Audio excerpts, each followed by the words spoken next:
Well, again, you're very welcome to this session this morning on Zoom, our Let's Do Business webinar series. This is the third, I think, in a series of 6 webinars. So it's a pleasure to welcome you along to this session run by Belfast Chamber with Belfast Metropolitan College and our business support unit. So my name is Linda Bryans. I work at Belfast Met in a lecturing capacity, but also obviously help out with other things like this. So it's good to have you with us today. We're I'm sure more people are filtering in. So just while they're filtering into the meeting, let me just give you a couple of housekeeping notes. As I said, this is the third of 6 sessions that we'll be doing, and I'll give it a plug at the end as well. But the next 3 sessions after this are going to be at the end of January, and then there are going to be 2 in the first couple of weeks of February, and they will focus on apprenticeships. As you know, Belfast Met will work very closely with business, and apprenticeships is one of the things that we do particularly well. So do have a look at that. Links will be sent out to you, but do go on the website and have a look at those. And as I say, I'll give that a wee plug at the end as well, if you've enjoyed today's session. So as people are filtering in, what we're going to do is mics are muted, of course. Cameras are going to be kept off, apart from what you see on screen. And the session is going to be recorded, so you can catch up a little bit later on with it. And also, if you have any questions, if you want to make this interactive at the end, there'll be a question and answer session with our 2 speakers this morning. So do put your questions into the chat box, and we will have those dealt with by the end of the guests' talks. So you're very welcome to the webinar, and we have 2 speakers this morning. We have in a little while, we're going to have Ray Ginley, and Ray is a former pro boxer turned gym owner, so he'll be speaking about his take on this morning's subject. But first of all, we have Barry Kilmartin. Now, Barry is a strategic marketing professional, and he has oh, sorry, I do beg your pardon. Sorry, and I've forgotten one of the most important things, of course. We have Simon Hamilton with us this morning, of course. Simon is the Chief Executive of Belfast Chamber. So apologies, Simon, how could I forget about you? I'm going to hand over to you for a quick welcome to everyone, and then we'll take it from there. Simon Hamilton. Don't worry at all. Thank you, Linda. Thanks for the introduction. I just wanted to very, very briefly before, because Barry and Ray are very much the main event, if I can use a boxing analogy. Just want to, on behalf of Belfast Chamber, welcome everybody to this morning's session. As Linda has said, this is a 3rd in our Let's Do Business series, which we're very, very pleased to be able to deliver in partnership with our friends at Belfast Met. And they have been a great success so far, and we're looking forward to today's session. The whole purpose of this series is to provide our members and businesses across the city with some practical support and advice, and to do so in a useful and an informative way, as these events have been. And hopefully what you'll hear today and right across the series will help you to transform your business in what we know are incredibly challenging times for everybody. I know that today's focus is around digital marketing, and I think that we're all, if we weren't before this current crisis, I think we're all very, very mindful of the need to use all sort of online and digital tools at our disposal. And even though we know that, it can be an incredibly difficult space to navigate at times. There are so many platforms that do so many different things, but it's hugely important that we all get it right. I'm not sure if President Trump is able to join us this morning to get a few tips in terms of digital marketing. Perhaps he can watch the recording later at his leisure, which he should have plenty of in a few days' time.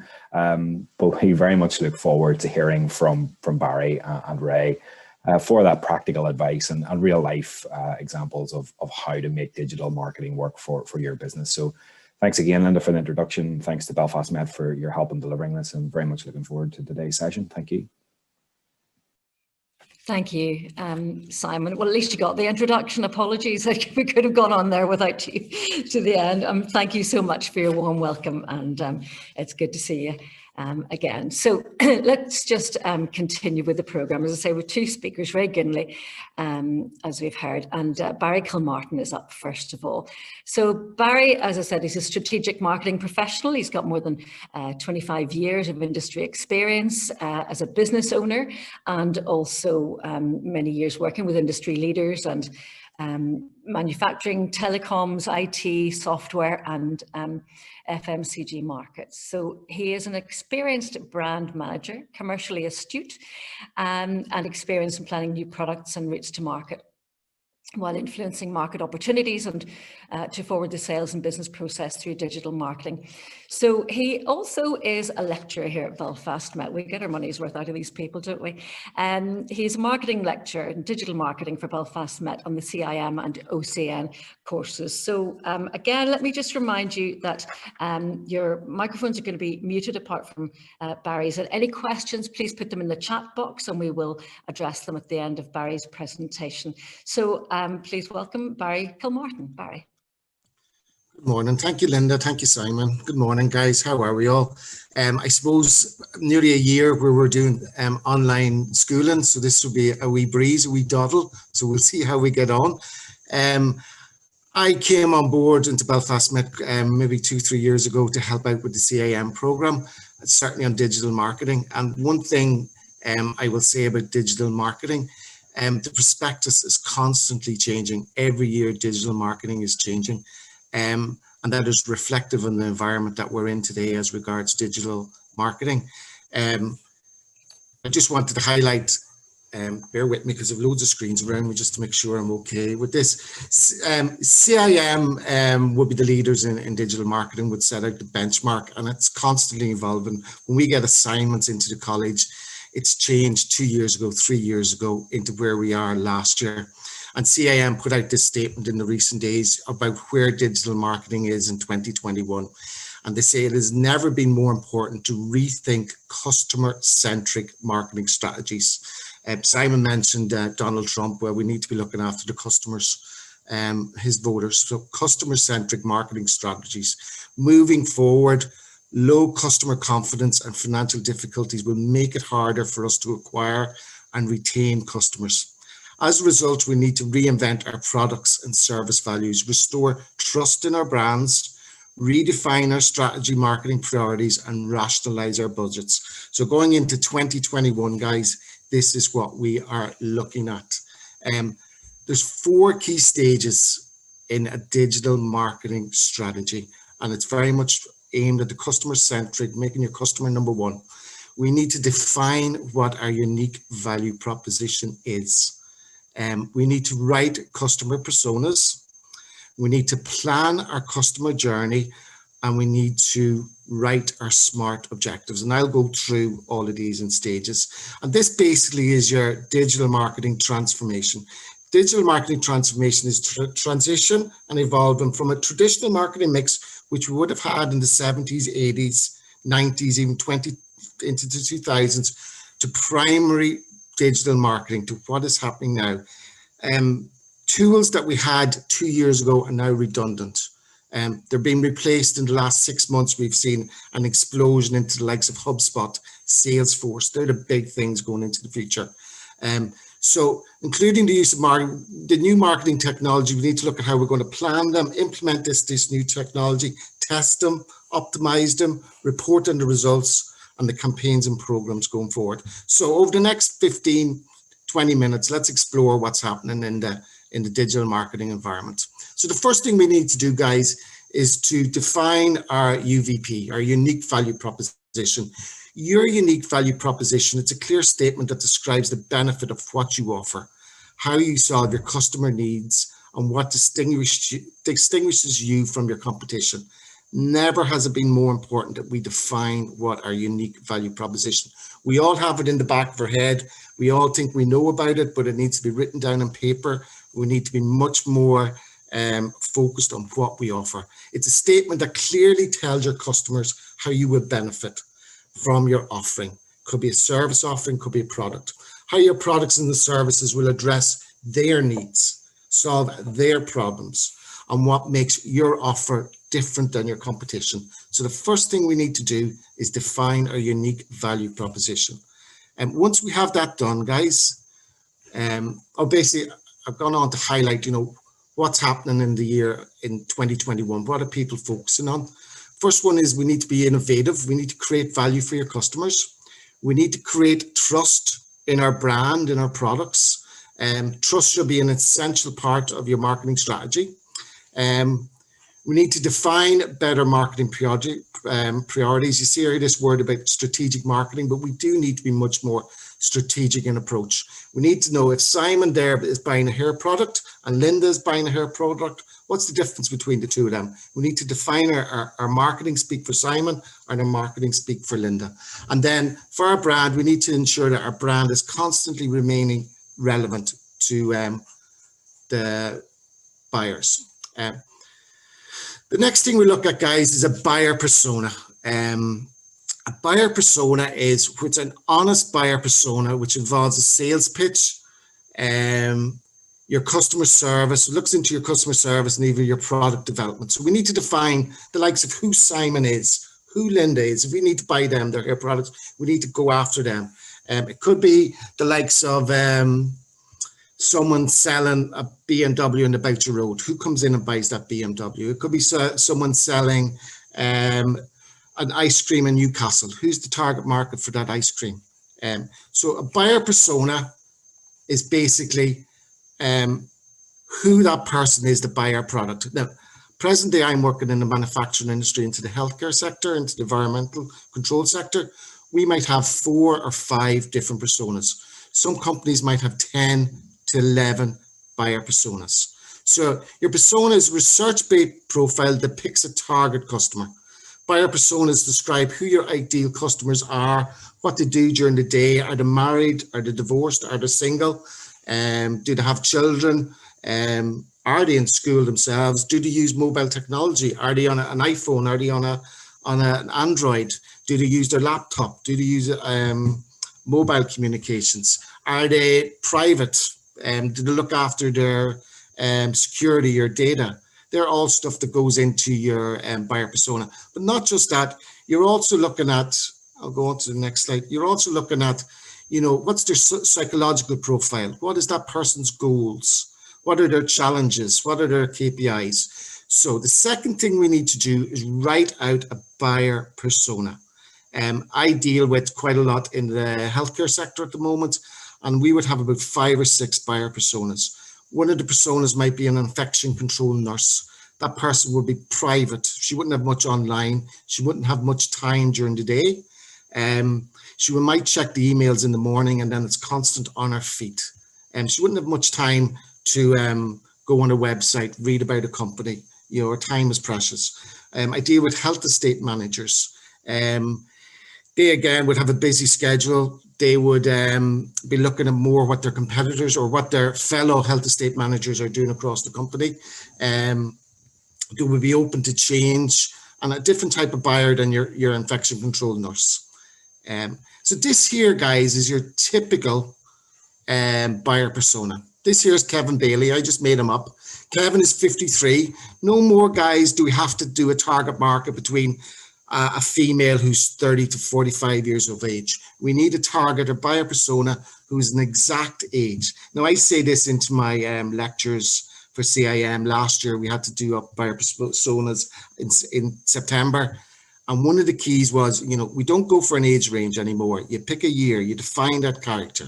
So this is Kevin. He's 53 years of age. You give him an occupation. You see what motivates him. He's incentive. He goes after achievement, growth. What's Kevin's goals?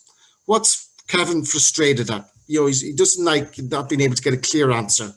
He's not up to date with data as he should be. And then a wee bit of bio about Kevin.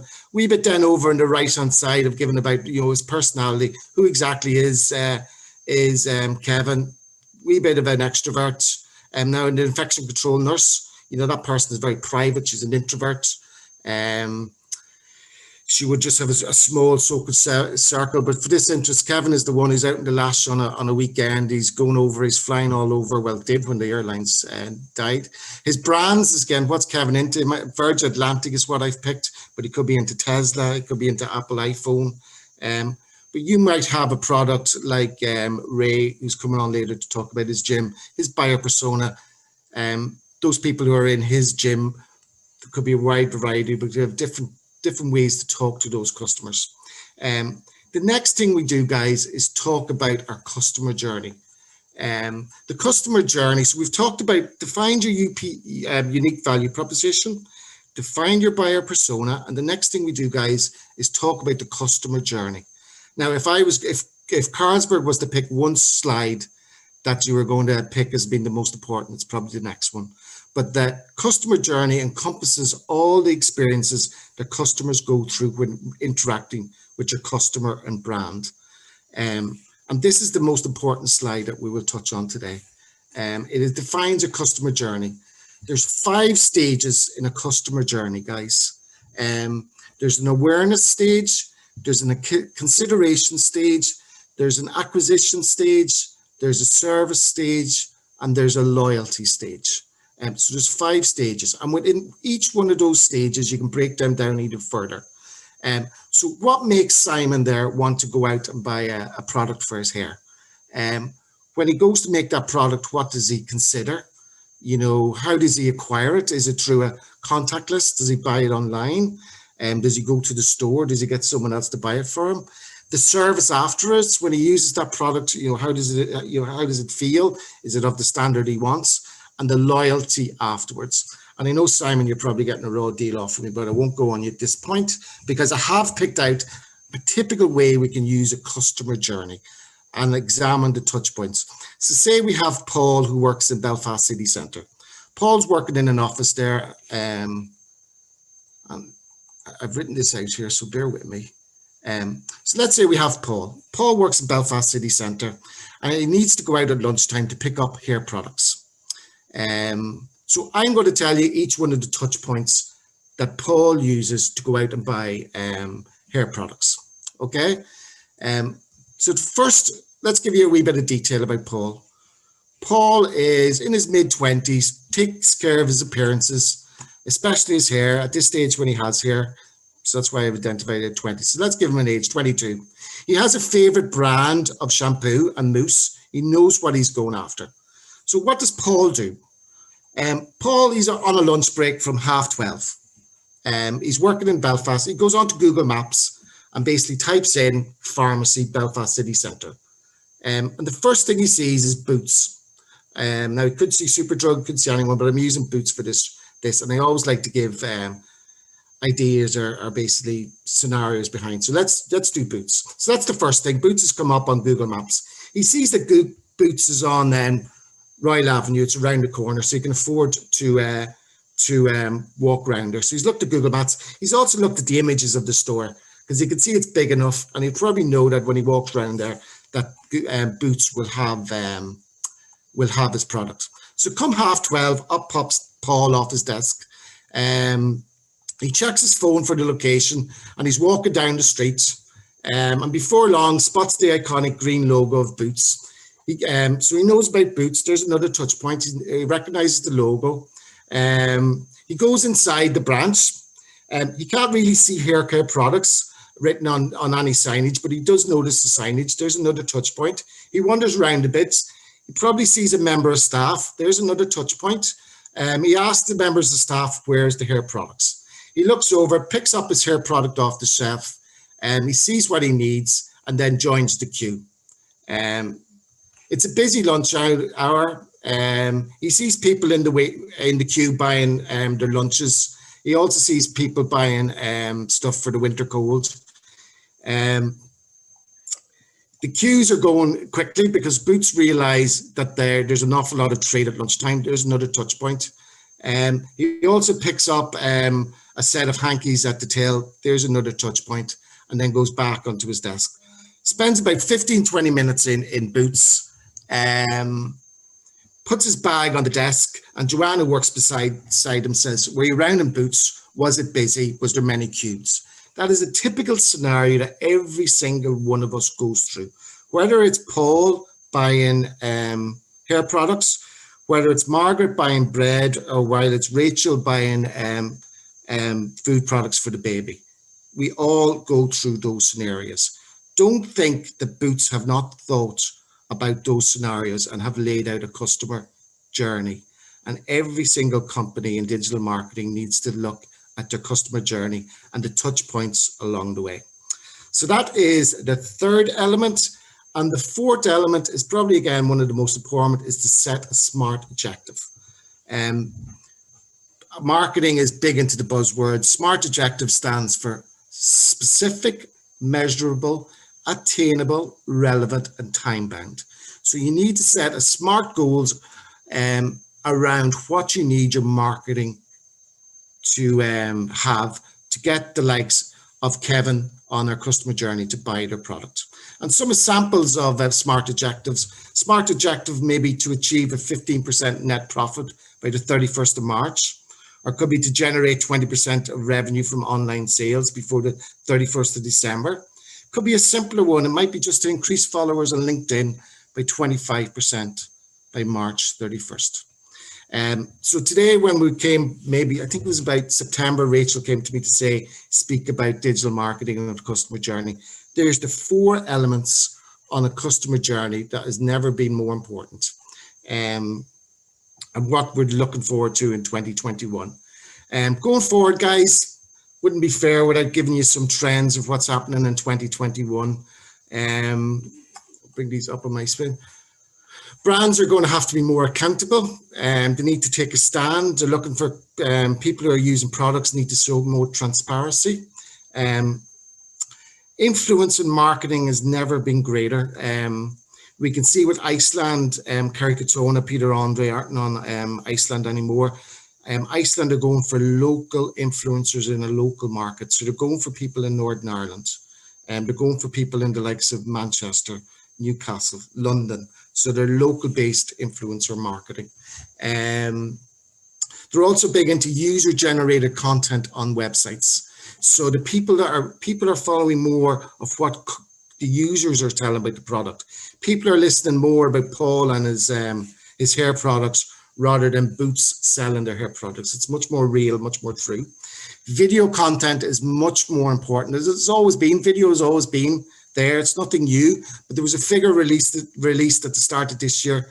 92% of social media posts are getting more traction with a video. More automation and hyper automation. I can tell you what happened to me yesterday at 12:30. I got a ping on my mobile phone from Amazon to tell me I have not bought any dog supplies on Amazon. I've never bought any dog supplies on Amazon, that's true.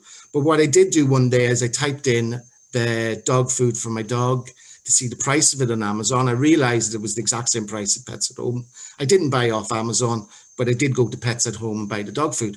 But Amazon has obviously kept that data. I think it was October when I bought it, and they pinged me yesterday at 8:30. That's automation. That is them realizing that I'm in the market for dog food. Big in 2021. The next one, guys, is digital visualization. When it comes to marketing skills, we talked about digital marketing. The next one is digital visualization. This is where people are putting in context the buyer persona, the customer journey, and starting to map those out. So you'll see this more coming up into HR, looking onto CVs and jobs. Internet privacy and data security is again going to be a big thought going forward. I think the Boris Johnson government has put more money than any government on cybersecurity.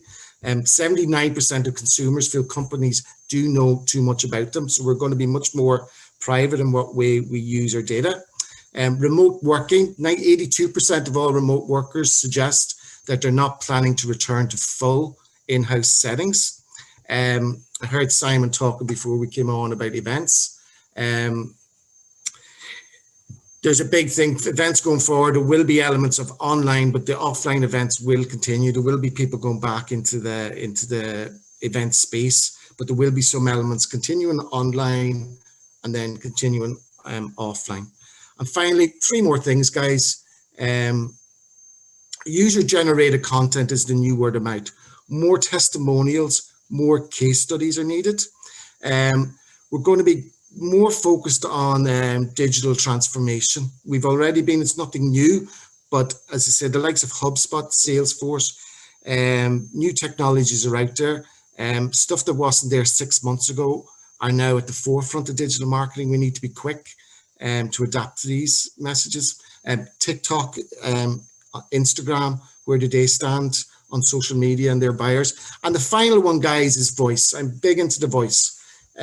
Voice searches. My daughter's 12 years of age, does not type anything into her mobile phone. Everything is done through voice. She will play her Netflix through voice. She will pop it, cast it onto a TV.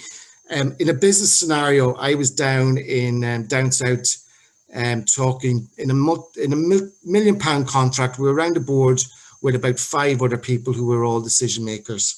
And the head of IT, who was probably the most important person to make a decision, basically said through his phone, Google one of my competitors' products, cast on screen, and immediately inside 10-15 seconds, he was able to look at our competitor's product onto the screen, control the meeting, and that was all done through voice.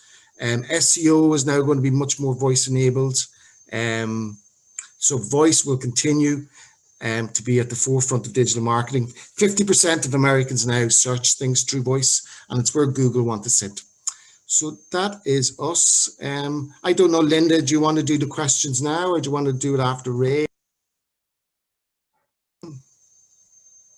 Yeah, thank you very much, Barry. That was terrific. There's a chat box here. I'm not seeing any specific questions at the moment, but I'm sure people do have some. So please do contribute.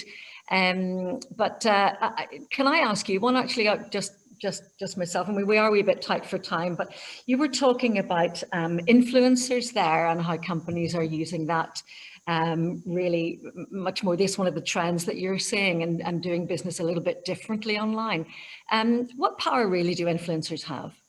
They have a serious power. At the end decision, people will tend to listen to an influencer before a company. Now, there's certain grades of influencer. You need to basically find out who the people that are the main influencers, the people that are listening to. If I can talk about my own industry that I'm working in the marketing healthcare, you have maybe 10 or 12 key influencers that you would maybe need to have a relationship, use them to get your messaging across, and very, very key for products. Across all, like, could be cosmetics, could be even a company selling mashed potatoes, turnips. It could be someone selling cars. Their voice is so important at the moment. Wow, that's interesting. Now there's a comment coming in there about the voice assistant, and you know, you're absolutely right. I've been hearing that more and more often recently, and it's not just since sort of Alexa has become part of our households. But yesterday I had to query a transaction in a bank account, and I phoned up the bank, and at the end of it, you know, after doing all the security questions and everything, and we did the what I had to do, but at the end of it, the guy said to me, just to let you know that in future we're going to do voice recognition. Yeah. And he said, you know, so the security questions will be a backup. So everything, it does seem to be that things are moving towards that. But there's David Phelan has asked on the voice assistance front, have you come across any issues with some of the major players recognizing our local Northern Ireland dialect? And if so, is there any work ongoing to localize voice search technology? That's an interesting one. I think Google have done so much research into it and are leading the way with Google. I think there's stats to answer that question for David, where they've now got around all the local dialects, enable language transfers. But you're right, Linda, my bank as well. Now, if I'm looking for security questions, it's done through voice. Just on the horizon, the Apple share price has gone up on their Apple glasses. So they see as, Apple glasses, Google Apple glasses, I tell you, There's a 6-month waiting list in Vancouver at the moment for glasses. It's nothing like the Google glasses that were a disaster years ago, but you're going to be talking through your Apple glasses. It's going to be all done through hand gestures. People have tried them in the States and have said, there's no chance, I'm never wearing them. They'll never catch on, and they will not leave. They're now at the stage where they're not leaving them down. So in 2022, a lot of the likes of Uber, Domino's Pizzas, a lot of big brands in the States are already gearing up for the movement away from smartphones to Apple glasses, Facebook glasses, Google glasses. It's massive. That market is massive. And that is where, we need more, the control and the voice, your view as well is so important. On the rise, and maybe next year I can talk about that. Well, I do. I hope you do, because I think we have to get rid of the masks first, don't we? Because masks plus glasses might be disastrous. But we look forward to that. And just very briefly, Barry, I know you're going to stay with us anyway, so maybe if there's any more questions, we can add those in at the end, just before I introduce Ray. Jennifer says, I understand how people are searching, but I don't understand how people searching by voice will affect how we promote or advertise with Google. Okay, very, very good question, because all now websites need to be voice enabled. So if you do a search for things to do with your family in Belfast, at the moment, if you search that through voice, don't forget now I'm 46, I will be typing that in on the keyboard. But see, when you have someone who's 2021 visiting Belfast as on a day trip or visiting Belfast from the UK or Northern Ireland, they'll be doing that voice, they'll be doing those searches through voice. Google will speak to them through voice. They're not going to be looking at the screen. They're going to be asking Google to give them an answer. So the first 2 or 3 top searches on Google will be voice enabled searches. So unless your company is up in those first 2 or 3, who's ever 5, 6, 7 is irrelevant. And an awful lot already there is top, I don't want to mention names, but there is companies in Belfast who's already positioned themselves very well for that type of market. So that's where Google and voice is so important. People aren't going to be looking at their screens anymore. You'll be talking to your Google Home, you'll be talking to your TV, you'll be talking to your phone, but you won't be looking at the screen. They'll be talking back to you. I looked at David Hasselhoff this morning. We're getting up to the stage of Knight Rider and Kit. Barry, thank you so much. That was fascinating to hear what you had to say to us this morning. And I do know you're going to stay with us anyway. So anybody, any more questions for Barry, please put them into the chat box, as indeed you can do for our next speaker, who is Ray Ginley. Ray was a professional boxer at 22. His career came to an end though, but undefeated. But he sustained an injury, but he came back here to Belfast and he opened Tribe Gym in 2019. It's in the Lisburn Road area of Belfast, and you can see it right there on your screen. And it's offering the authentic boxing experience to the public. But he and his brother Mark, they've been able to open and build and maintain members. And even they've extended the gym premises several times. They've helped hundreds of people transform their lives through fitness. And their business is thriving through lockdown, mostly because of social media and their innovative use of that. And they've even grown their revenue through online engagement, online marketing. So I'm sure we can learn a lot from Ray Ginley this morning. So again, any questions, please put them in the chat box and I will hand over now to Ray. Hi everyone, can you hear me? Can you hear me okay there? Yeah? Yep. Yeah. So first of all, I'm used to being on Zoom but taking workouts. I'm not used to being on Zoom actually doing something like this. So if you get some awkward pauses or a mess up here and there, just bear with me. So I just wanted to give us a bit of background about myself. I grew up in Belfast, and at the age of 18, I actually went to Belfast Metropolitan College and got my personal training certificate, which I planned to use. But just as I finished my course, I got an offer to turn professional as a boxer, and I moved away to America at only 18. So I was living in Philadelphia, I was boxing, and I lived there for about 2 or 3 years and had all my fights out in America. And then at the point before I had to retire through injury, I was living in Miami. I was living in a place called Boca Raton, which is just a few miles north of Miami. And when I was there, I was in a gym called ABC. It was called American Boxing Club. And in this club, you seen professional boxers, but you also seen them in training on a bag next to a 50-year-old grandmother or a 30-year-old dad. And I was fascinated about the experience that they got, because they were normal people, but were able to get that authentic boxing experience through this gym. So I never really thought much more about it. Then I had my next fight, injured my shoulder, and had to retire from boxing. So the first thing I done when I got home, my dad says, you need to get a trade. So I went back to Belfast Metropolitan College and I studied an apprenticeship in plumbing.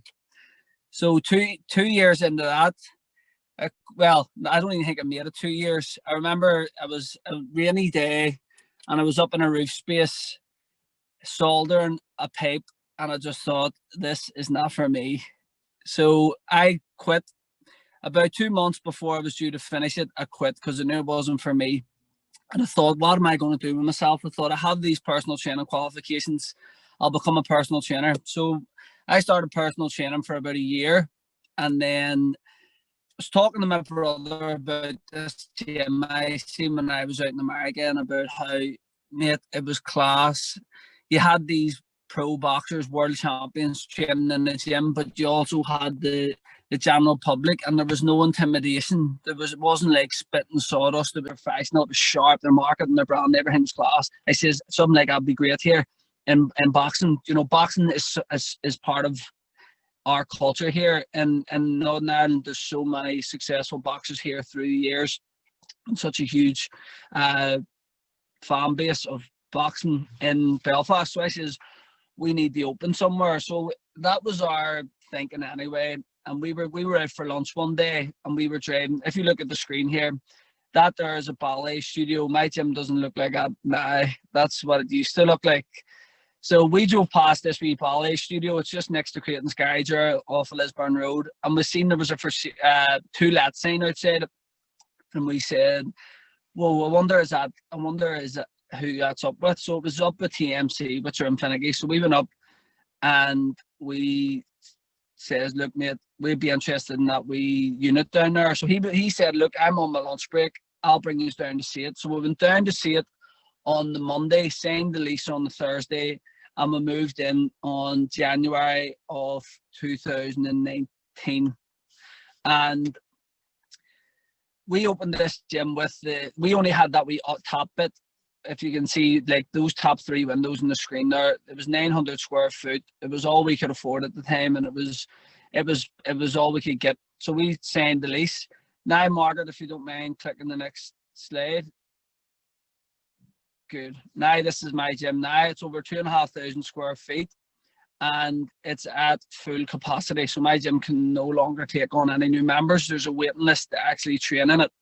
So our gym, I'll show you a photo of one of our sessions. All our sessions are fully booked. And Margaret, if you click across again there for me. Sorry about these images. I just screenshotted them off my phone. But this is the typical class of one of my gyms before lockdown. As you see, you couldn't do that now. There's 28 people are in a class. Our gym was absolutely thriving. And then if you want to click again, Margaret, and then this happened. I'm sure you all remember, everyone was glued to their TVs in March, waiting to hear the announcement that Boris Johnson was going to announce. And my gym, which I put my heart and soul into, just was closed in an instant. And we were just like, what are we going to do? All these people that we serve, and now the gyms are closed for God knows how long. So we panicked and freaked out a wee bit for a while, but we used social media to pivot our business online, and it was a massive success. So we came up with the concept of something that, yes, it's online, but we called it, we were thinking about calling it either Tribe TV or Tribe Digital, and we went with Tribe Digital. So Margaret, if you want to click on again. So we posted this image on our social media. No gym, no problem, straight away, because it was so important to get community. Well, I don't know what's happening here. I'm ringing someone. Or some. Oh, that was someone else. Can you hear me? Yeah, we can hear you. Are you still with us, Ray?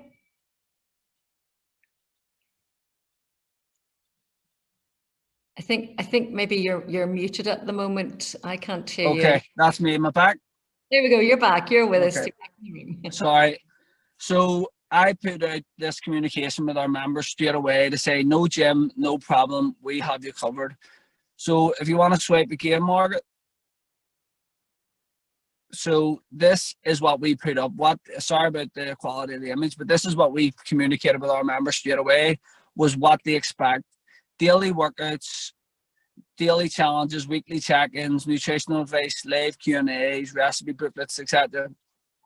Because what we have with all our staff in our gym, we say our big thing that we always remind our staff is nobody cares how much you know until they know how much you care. So the first thing that we needed to do was show our audience and show our clients that we care about them and that we have them covered. So what we done over sort of that 6-month period, every day, every single day for the whole lockdown, we were doing live workouts Saturday, Monday to Sunday, and didn't take a day off. And if you swipe, Margaret, that's me there in the middle of a live workout. So we were doing these every day. We've done a load of different things to help try and keep our customers engaged. If you want to swipe again, Margaret, this is just, remember through lockdown, what was the app everyone was using? House Party. So all our members were like creating wee house party groups, and we were actually able to keep our community together, but from a distance. And we could not have done it without social media. Social media was so important in helping our business not only stay open, but thrive. Because when people were able to see the likes of what we were doing on social media, then people were contacting us saying, look, can I jump on your Tribe Digital? Looks amazing. So we were having actual new revenue coming in, new customers, building up that know, like, and trust with our audience, who were then, when the gyms opened again, we didn't have room for all the customers that we acquired over the lockdown period. So we had this, that's why we expanded the gym twice. So we want to swipe across again, Margaret. I'm not sure what is coming up next. I need you to swipe across first again. No, go back. It's all right. I've missed maybe thing. So this here was a live. Nope. Yeah, that's it, Margaret. So this was one of the posts that one of our clients put up. We had a live cooking night where everyone went on Zoom, and Tony and Jens from Lisburn Road, they done like a healthy Thai stir fry, and everyone cooked their food. I had a drink and had a bit of a laugh on social media. So we were able to keep that community together through things like this. And then if you want to swipe again. So this is a girl, Caroline Ferrari. So another reason of just showing how much we care was showing that women have different needs than men. So this girl, Caroline, she is a specialist in nutrition, in women's nutrition. So she came on and done this amazing talk about women, about the menstrual cycle, about training around your menstrual cycle. And as you can see, there was 34 comments, and it was really, really good. So just constantly doing things like this for our clients. If you want to swipe again, what's next? And then this is a guy, Seamus Fox, who come on and talked about how to shift paradigms to create new results. Is that it, Margaret? I think it might be it. Is it? Swipe across. That's it. So basically what I wanted to talk about was just how my business probably would have really, really suffered if it wasn't for social media. When lockdown came, we panicked, but then we were able to use social media to help create an experience. So that's what people pay for. People pay for an experience, and if you can offer an amazing experience to people, then they're going to buy, they're going to show up, and they're going to tell their friends about it. So through social media and through all the marketing, we were able to not only keep our community together, but thrive and grow our business through just smart, like that's another piece of advice I would give for anyone. Like, you want your branding, and your branding's very important to me. I think branding will set you apart from your competitors if you're just that wee bit crisp, that wee bit sharper, and that wee bit people notice that stuff. I do anyway. And so I would always say, make sure to keep your branding slick and keep consistent. Content isn't king. Consistent content is king. You got to keep showing up. You can't just post once every 2 weeks. You have to show up, build know, like, and trust with your audience, because it was able to help us, as I said, not only survive through lockdown, but thrive through lockdown. So if anyone has any questions or anything there, feel free to ask. That is the end of my quick presentation. Ray, that was fascinating. You've been on quite a journey, really, haven't you? You know, from a box career to doing, and even, you know, transforming that business. Would it be fair to say, do you think that, you know, lockdown has even helped your business to grow, your business engagement? You know, because given that more people maybe were thinking about fitness and so on during that lockdown. Yeah, well, I think so. I think people, what it done for people was, gyms were the only, like, so whenever lockdown happened, you couldn't go to work, you couldn't even leave your house sometimes. So we were able to keep that wee bit of normality. Every morning, what a lot of the people that joined says, that we were a lifesaver through lockdown, because we give people something that was consistent through it. It was, you know, like, people came back to the gym after that then, and they said, like, it was like nothing changed. They would give them a sense of normality. And then obviously with the pandemic, people are valuing their health a bit more now. So I think people were tuning in and buying, because they're a wee bit afraid now. They realize that their health is important, and if they aren't living a healthy lifestyle, then they're going to be at risk. Yeah.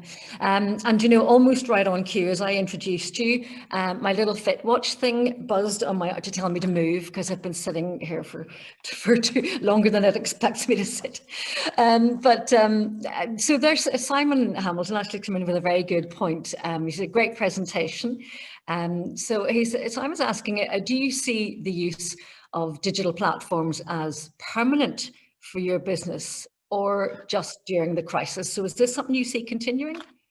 Well, I don't think that my gym personally trade will offer that digital service, because people come to us for the boxing side of things, and you can't really do that online. But I do see the demand for it. So I just launched a new business last week, which is called the Bulletproof Parent Program. So this new business is basically to help parents who have, like, I had a baby last year, and my wife one day, just from having the baby, you forget yourself, you lose your identity, you no longer become, I'm doing a wee shameless plug here. I'm a new business, by the way, so bear with me. Yeah, you forget about who you are. Your identity changes from being, say, my wife Kaisleen, to being just a mummy. And so our new business is to try and help get away from that, regain your identity, help you build healthy habits, and put yourself first. But this is all online. So this is for mums and dads who maybe can't go to the gym, or don't feel comfortable going to the gym. And we've offered like a digital service to them so that they can train from home, because as I said, our business is at full capacity, so that'll allow us to maybe grow a wee bit more and focus on that area. Yeah, so I think that's a great idea, because, you know, as you say, a lot of people maybe are not very confident about going back to the gym. Yeah. You know, especially if they've been away from it for such a long time. So I think that's a great idea. Do you see it really as all about engagement then? It is really engaging with your customer, as you talked a lot in your presentation about letting people know that you care. Yeah, you have to have engagement with their customers. If you don't, it just sort of becomes flat and people just fall off the wagon. Whereas I have we cues that every Tuesday is Top Tip Tuesday, where I'll post or I'll ask questions like, what was your biggest win this week? Or what are you going to do better next week? I'll have them strategically put into the group, because it's going to promote engagement. People are going to have to answer the question, and then it helps just keep that engagement going. Like, you need to have people talking to each other, or it'll just sort of go flat and dead, really. Well, you did get a shameless plug, and quite right too, for your business in there. There's a shameless plug here coming now from Nuala to all about Belfast Met. She's saying, Ray, the Belfast Met students could do with hearing your story of how you've had to adapt during these crazy times. Can you think about making time to share your story to inspire students who wish to become personal trainers? So there you go, shameless plug for Belfast Met and our students. So I'll maybe let Nuala pick that one up with you later on. Is that the sort of no problem? Yeah, but you know, it does raise that point about engagement. You know, you've talked about, I mean, this guy we see on screen now, Seamus Fox, and that was organised through your gym, and you talked about the woman who came in to talk about females training and so on. Do you find that people, experts and so on, are more willing to engage with a digital audience, because it kind of exposes them to a whole new area, a whole new market too?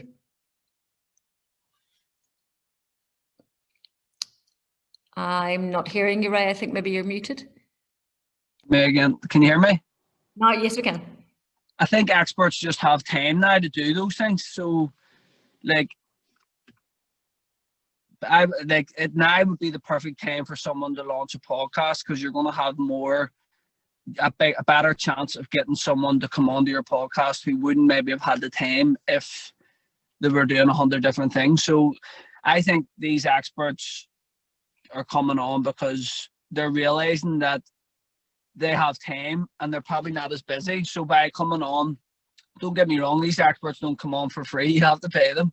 So they realize that if they're able to keep doing this and posting and sharing about it, then it's a way of them to make money through maybe being quieter as well.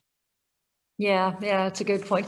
Certainly, just from my own experience of lecturing here, what I've found is that using Zoom and platforms like this, like Teams and so on, it's been actually very useful to get real experts in the room with your students, because let's face it, some people are maybe at all areas of the UK or Europe, and they can't make time to take a journey over and come and speak to your classroom of journalism students. So we've been able to get them on Zoom and have that question and answer, and it starts and it finishes on time, and it's an hour out of their time or whatever. So it's really worked to an advantage from where I'm coming from, in some aspects of it anyway. And I'm sure that's what many people find as well. There was another question there from a girl. There is another question. Just out of interest, was all of your content organic, or did you target your content on social to reach new audiences? No, it was all our main goal was not to get new. We weren't focusing on new leads. We were focusing on keeping the customers that we had. So all through lockdown, we were just focused on delivering to our existing customers so that they could stay. And because we were delivering so much, they were just referring other people to the thing. It's a wee thing, and that guy Barry will probably know about this, turning the flywheel. So what you need is sales, then sales, then service, then you need a lead, then you need to sell to that lead, then if you deliver to that lead, they'll refer other people. So our whole focus was just delivering value to our current customers, and then they referred other customers. I think the best marketing you can do is delivering to your current customers, or the best sales is delivering to your current customers, because they'll then refer you to other people. Excellent. Well, just on that note, Barry, you're still with us, Barry Kilmartin. We've got about 4 minutes left. So can I bring you in? Maybe that's just for a comment on what you've heard. And you're talking about that. Ray was talking about turning the flywheel. Ray mentioned something very important there, and it's been around marketing for ages, and it's the Pareto Marketing, where 20% of your customers will bring you 80% of your business. So by marketing to your customers, they will promote your business. And I said about user content, your customers are the most important element of your business. They will tell you when you're bad. They will talk to about 10 other people to tell you how good your business is or how bad your business is. That will go into the community. That will go online. That will affect your business in a positive way if it's positive, if it's a negative way if it's a negative. So look after your customers. And Ray also mentioned the 5 S's. Sizzle, sale, speak, sell, and forgive me, someone else might know it. I forgot the 5th S. But sizzle, create a good buzz around your marketing, get it into the community and spread it out from there. Great. Okay. Thank you so much. Thank you for that input, Barry. And thank you to Ray Ginley. It was a fascinating presentation. Thank you so much to you and to Barry Kilmartin. Thank you. Like just to remind you, you can, someone was asking earlier on in the chat there, whether this would be available later on to catch up on, and yes, it will be available to you. You will get the link and you'll be able to catch up on anything that you might have missed out on. So it will be available to you. Linda, can I say something? I think a first few slides were missing on mine, the way it came out there. We'll probably be able to get that out to you as my presentation. Okay. Absolutely. We'll make sure that happens. Thank you very much indeed. All very informative, and thank you for your comments there in the chat box. So it just remains for me to thank our speakers, Barry Kilmartin and Ray Ginley. And just to remind you, as I said I would do, about the next 3 sessions. They're going to be coming up soon, and details, of course, are on the Chamber website or indeed the Business Support Unit website, but Belfast Met. So it's all about apprenticeships from Tuesday the 26th, and then Tuesday the 9th of February, and then Tuesday the 16th of February, 26th of January, and then the next 2 weeks in January and February. So thank you so much to all of those people who took part.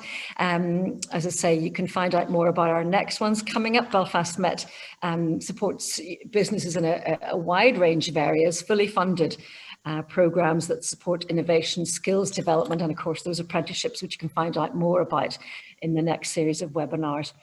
And of course, we are here to support people who are impacted by COVID by delivering short online courses as well. So the details are there, right there on the screen.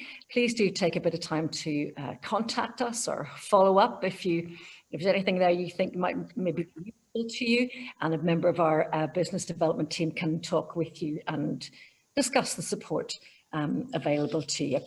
So a final thank you to Belfast Chamber, to Simon Hamilton, Chief Executive of the Chamber, and also to Martina Connolly, Head of Business Operations here.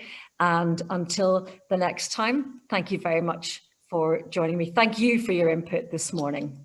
Bye-bye. Okay, thank you. Thank you.